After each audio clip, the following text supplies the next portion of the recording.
नमस्कार मित्रांनो, आज आहे 16 मे 2024। तर मित्रांनो, पुढील 2 ते 3 तासात व दुपारनंतर व रात्री 10 जिल्ह्यात ढगफुटी सदृश्य पाऊस होणार आहे। वादळी पाऊस या ठिकाणी शक्यता वर्तवण्यात आलेली आहे। आपण जसं स्क्रीनवर बघू शकता मित्रांनो, लातूर, औसा, निलंगा, धाराशिव या भागामध्ये वादळी वाऱ्यासह विजांच्या कडकडाटासह मुसळधार स्वरूपाचा पाऊस आपल्याला पाहायला मिळणार आहे।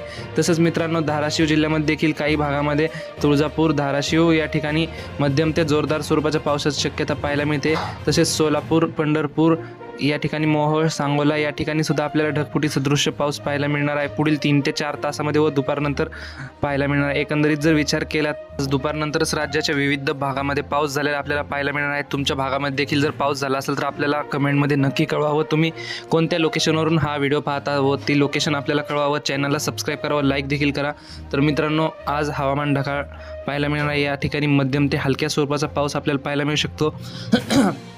तसेच नांदेड, हिंगोली, परभणी या ठिकाणी आपल्याला हवामान ढगाळ पाहायला मिळतं। या ठिकाणी सुद्धा मध्यम ते जोरदार स्वरूपाचा पावसाची शक्यता आपल्याला पाहायला मिळणार आहे। तसेच पश्चिम महाराष्ट्रामध्ये देखील सांगली, सातारा, कोल्हापूर, सोलापूर या पूर्ण जिल्ह्यामध्ये आपल्याला जोरदार स्वरूपाचा पावसाची शक्यता दुपारनंतर पाहायला मिळते। तर मित्रांनो, 20 मे पर्यंत या ठिकाणी पावसाचा जोर कायम असणार आहे। हवामानामध्ये अचानक बदल होत असतात तर आपण लगेचच व्हिडिओ घेऊन येत असतो। तर मित्रांनो, आपल्या चॅनलला सबस्क्राईब नक्की करा।